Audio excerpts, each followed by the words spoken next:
Jordan Grace is no longer the TNA Knockouts World Champion. We have new TNA World Tag Team Champions in Matt Hardy and Jeff Hardy. Did Mike Santana conquer Moose at Bound for Glory? What is next for Joe Hendry? We got a lot to talk about today. Let's get into another episode of the TNA Impact Review. What's up, guys? Welcome back to the Wrasslin for Life Network, and welcome back to another edition of the TNA Impact Review. Bound for Glory was last Saturday, and what a show it was. We had some surprise wins, we had title changes. Jordan Grace is no longer the TNA Knockouts World Champion. It was a Bound for Glory and a pay-per-view for the ages. But before we get into Bound for Glory, do want to send out my thoughts and prayers to Chris Bay and Vikingo. Both were injured during the TNA tapings the next night. Don't know how long both gentlemen will be out, but thoughts and prayers out to Chris Bay and Vikingo. Bound for Glory from start to finish, I believe, was an excellent pay-per-view. So we kicked off Bound for Glory with Ash and Heather by Elegance versus Brinley Reese from NXT and Xia Brookside. And this was a fun match, and the crowd was really behind Xia Brookside. I really think maybe she should have won. I don't know. But this was a great match. Heather Reckless and Ash by Elegance are now a team. They renamed Heather Reckless to Heather by Elegance. Ash and Heather picked up the victory. They are now a tag team in TNA Wrestling, and I feel like their next stop is the TNA Knockouts World Tag Team Championships, and I think they'll be facing off against Spitfire very, very soon. But yeah, Bound for Glory was a solid pay-per-view, kicked off with this match, and then we had the Call Your Shot Gauntlet match, which I think everybody collectively thought Frankie Kazarian was going to win. And guess what? He came in at number one, lasted all the way to the last spot, and won the Call Your Shot Gauntlet match. So now he can call his shot against any championship in TNA Wrestling, and we all know it'll be the TNA World Championship. But this kind of spiced up the main event a little bit because he was also the special guest referee when Nick Nemeth was defending his TNA World Championship against Joe Hendry. But like I said, Bound for Glory kicked off with two really cool matches with Heather and Ash, and the Call Your Shot Gauntlet with Frankie Kazarian. So we kicked off the main card of Bound for Glory with Speedball Mike Bailey defending the X Division Championship against Vikingo. For me personally, this was not my favorite match. It was not a bad match at all, but I really was not into this match. Speedball Mike Bailey did retain. There were some high spots and high moments with these guys. Then the match kind of slowed down in the middle for a bit. I don't know if it was Vikingo who kind of slowed the match down, but it picked back up with Speedball Mike Bailey picking up the victory. Like I said, this wasn't my favorite match on the card. It was a good match. I just didn't like it, but Speedball Mike Bailey retained the X Division Championship. The TNA Knockouts World Tag Team Championships were on the line at Bound for Glory. Spitfire was defending against Rosemary and Wendy Chu from NXT, and this was a great match. I like the back and forth in this match with both teams. Both teams deserve their props. Really, Spitfire has came a long way as a tag team. Rosemary, Wendy Chu are really new as a tag team as well. Still don't know where Jessica Havoc is. Where is Jessica Havoc? But this was a phenomenal match. I did have Rosemary and Wendy Chu winning. I thought they would kind of carry those belts between NXT and TNA, but that did not happen. Spitfire retained, and after the match, Rosemary turned on Wendy Chu, which has now led to a match on the next episode of TNA Impact next week. Wendy Chu will be going one-on-one with Rosemary. I'm looking forward to that. That's going to be a good match, but Spitfire retains the TNA Knockouts World Tag Team Championships. Josh Alexander went one-on-one with Steve Macklin at Bound for Glory, and I feel like this is when the pay-per-view started to pick up volume. I think this is when it started to pick up the pace. I was excited for this one. Josh Alexander won this match, but he didn't win without doing something insane. So during the middle of this match, the referee was knocked out, and then Josh Alexander decided to tie Steve Macklin's hands behind his back. And so for the rest of the match, Steve Macklin was wrestling without any hands. This is basically how Josh Alexander picked up the victory, and I thought this was cool. Now, I went into this pay-per-view thinking Steve Macklin was going to win because last year at Victory Road was the first time they really squared off against one another, and Josh Alexander got the win. Also, with contracts coming up soon, I do believe Josh Alexander is trying to test free agency in the new year around January, February. So I really thought they was gonna kind of give this win to Steve Macklin to push him as the top guy or one of the top guys in TNA. And it's not like he's already a top guy, but a win over the longest reigning TNA world champion in history in Josh Alexander would solidify Steve Macklin's status in TNA wrestling. But Josh Alexander picked up the win. The feud is definitely not over. I'm excited to see where this goes, but keep your eye on Josh Alexander and Steve Macklin because this is going to continue to grow and grow over the next couple of months. We had the Monsters Ball match between PCO and Matt Cardona. The Digital Media Championship was on the line, and the International Heavyweight Championship was on the line as well. These two delivered in that Monsters Ball match. And if you don't know what a Monsters Ball match is, basically it's a hardcore match, but to intensify this match, both men are sequestered in separate rooms for 24 hours with no food, no water. That is what intensifies this match. But this was a phenomenal match won by PCO, not surprised, and still Digital Media Champion and International Heavyweight Champion PCO. I love everything that PCO does in TNA. Some folks say like PCO is overrated, but I love everything PCO does in TNA. Glad he is the Digital Media Champion. Did not think at one point Matt Cardona was going to win this match. Again, this came up to like, is Matt Cardona sticking around with TNA? I do know Matt Cardona wants to do his own things, but this was won by PCO. The correct choice here. If you haven't seen this match from Bound for Glory, this is one of the hardcore type matches you need to go see. Both men delivered. It was a fun match that was kind of placed in the middle of the card before we got to the heavy hitters. PCO defeats Matt Cardona. One of the matches I was excited to see at Bound for Glory, Moose versus Mike Santana. Mike Santana returned to TNA at Rebellion in April earlier this year.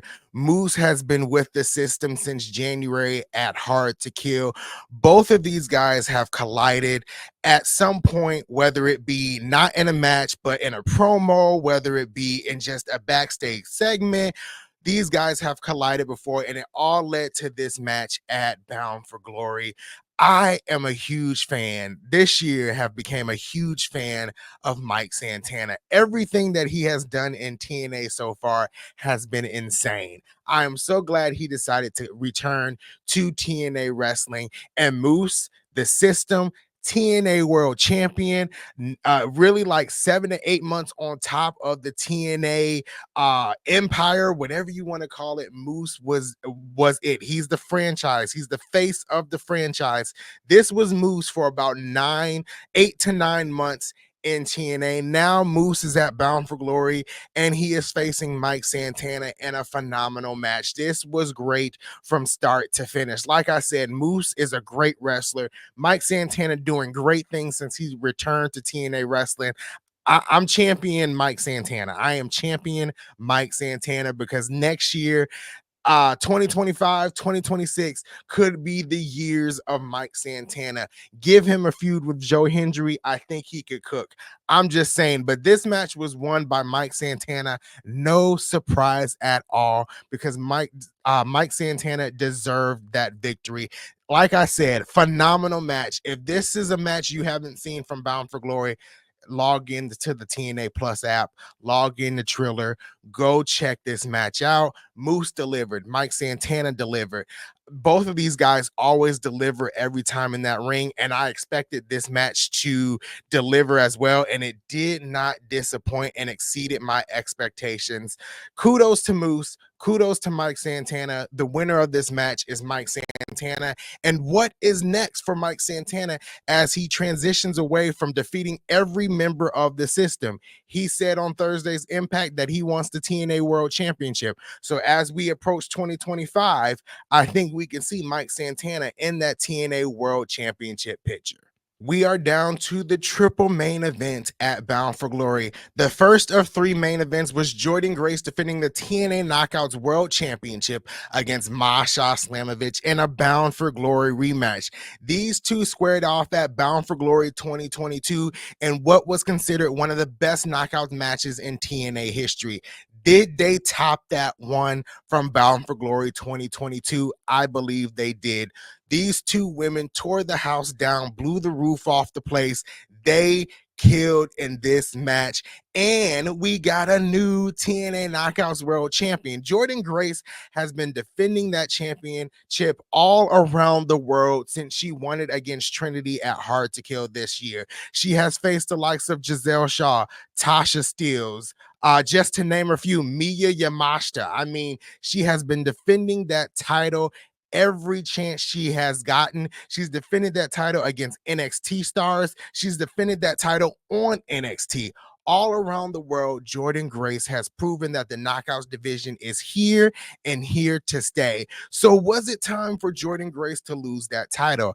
I believe yes, and the right person was Masha Slamovich. Masha Slamovich is one of the strongest women in the Knockouts division, one of the best wrestlers, not best women's wrestlers, one of the best wrestlers in the world. One of the first matches I've seen of Masha Slamovich was against Jacob Fatu earlier this year, and Jacob Fatu even says she hits harder than a lot of the men he has ever wrestled. Masha Slamovich, top tier women in women's wrestling, one of the best women's wrestlers in the world, one of the best wrestlers in the world, finally getting her crowning moment in TNA as the new TNA Knockouts World Champion. I'm just saying, I've said this about the past three matches that if you haven't seen it, you need to go back and watch. If you haven't seen this match, you need to go and watch. These two women delivered. I just love to see a good women's match. I think sometimes women's wrestling is underrated, and I just love to see two women, three women, four women go out there and show what they can do in the middle of a wrestling ring. And that's what Jordynne Grace did. That is what Masha Slamovich did. And then at the end, at the outcome of this match, we got a new champion in Masha Slamovich. Again, congratulations to Masha Slamovich. Congratulations to Jordynne Grace for holding down the Knockouts division for about 10 months. Jordynne Grace is top tier talent, and I can't wait to see what she does next as she probably transitions out of TNA into the WWE spotlight. But kudos to Masha Slamovich, the new TNA Knockouts World Champion. Now, I know everybody wanted Joe Hendry to win. I wanted Joe Hendry to win, but Joe Hendry did not win the TNA World Championship at A Bound for Glory. He faced Nick Nemeth, and this was a great match until a certain someone came out called JBL and took out Joe Hendry, took out Frankie Kazarian, took out Nick Nemeth's brother, and then that's what basically helped Nick Nemeth retain the TNA World Championship. Joe Hendry's time is coming. Just because he lost here, just because he lost that Slammiversary, doesn't mean he is done, doesn't mean the spotlight is not on him. Joe Hendry is over. Joe Hendry got Joe Hendry over. TNA didn't get Joe Hendry over. Joe Hendry got himself over. And Joe Hendry will have that crowning moment as TNA World Champion. It is not right now, but it will happen. We got Genesis in January, TNA Genesis making its return. That could be his crowning moment. Joe Hendry will be TNA World Champion. It's happening, but we have to finish the Nick Nemeth story first. Nick Nemeth arrived at the scene at Hard to Kill in January, and I called it at that moment that Nick Nemeth was going to win the TNA World Championship at Slammiversary. That's exactly what happened because he was feuding with the system for months. We have to finish the Nick Nemeth story. We can't stop the Nick Nemeth story because Joe Hendry. We got to finish the Nick Nemeth story, and then we'll get to Joe Hendry. I know we will. I'm excited to get to Joe Hendry. I'm a little impatient, but it's coming. It's coming. I'm sure of it. Joe Hendry will be TNA World Champion in 2025. I am sure of that. But Nick Nemeth retained here. And so now we continue Nick Nemeth and Joe Hendry. And honestly, this match was face against face. So maybe one of them needs to turn heel. Obviously, not Joe Hendry. Nick Nemeth could turn heel.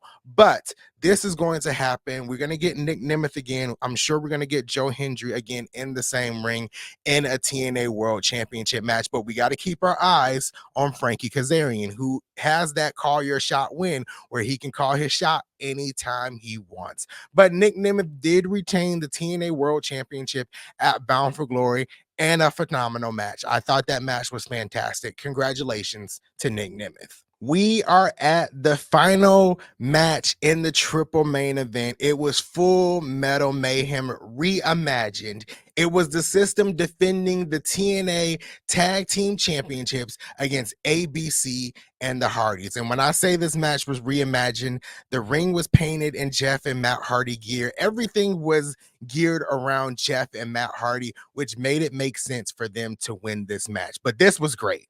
I enjoyed Full Metal Mayhem. The titles hanging above the ring. Matt Hardy, Jeff Hardy climbed the ladder, the new TNA World Tag Team Champions. I'm not going to talk about this match much because I feel like you have to go watch it to experience it, but they had some great callbacks. They had a callback to TLC 2 when Edge speared Jeff Hardy from hanging from the titles, from the ladder. They had a callback to that. It was the system doing that to ABC. They had callbacks throughout this match, given the history of the Hardys, which led them to win the TNA World Tag Team Championships. Congratulations to Matt Hardy. Congratulations to Jeff Hardy. They've had over the past 2 to 3 years, they've had a difficult road with Jeff Hardy struggling with, things that he struggles with in his personal life. Matt Hardy trying to find his footing again. And I believe both of these gentlemen found their footing in a place that they truly love and truly can hone in their skills and truly can express their characters. And that's in TNA wrestling. Not a bad choice giving them the TNA Tag Team Championships. I said they were going to win, and they did win in a grueling match and a fun match. And for them to main event Bound for Glory, I knew TNA was giving the ball to those two gentlemen. But congratulations to Jeff Hardy and Matt Hardy again. If you haven't seen this Full Metal Mayhem match, and I've said this about almost all the last matches, because after we got through PCO and Matt Cardona, which was not a bad match, I said it was great. That's when the heavy hitting matches started. So I've said this about every match, but if you haven't seen Full Metal Mayhem, if you're a fan of Extreme Rules matches, any type of hardcore matches, you need to go and watch Full Metal Mayhem from Bound for Glory. It was fantastic. I really enjoyed it. And again, kudos and congratulations to Matt and Jeff Hardy. That is it for the TNA Impact review this week, which was more of a Bound for Glory review. I wanted to give you my unfiltered thoughts about Bound for Glory. Next week, we will return to reviewing TNA Impact. This week's episode was a little different of TNA Impact because the tapings were cut short because of Chris Bay. It wasn't my favorite episode of TNA Impact, but by all means, it was not a bad episode of TNA Impact. But next week, we got some great matches going down. Masha Slamovich is teaming up with Jordan Grace. And then we have Rosemary versus Wendy Chu. So we got some great matches going down next week on TNA Impact that I am excited about. But thank you for watching this TNA Impact review, which turned into a Bound for Glory review. If you are watching on YouTube, thank you. If you are listening on any of the podcasting platforms, I thank you as well. I am your host, Ringsider Anthony, and I will see you in the next one.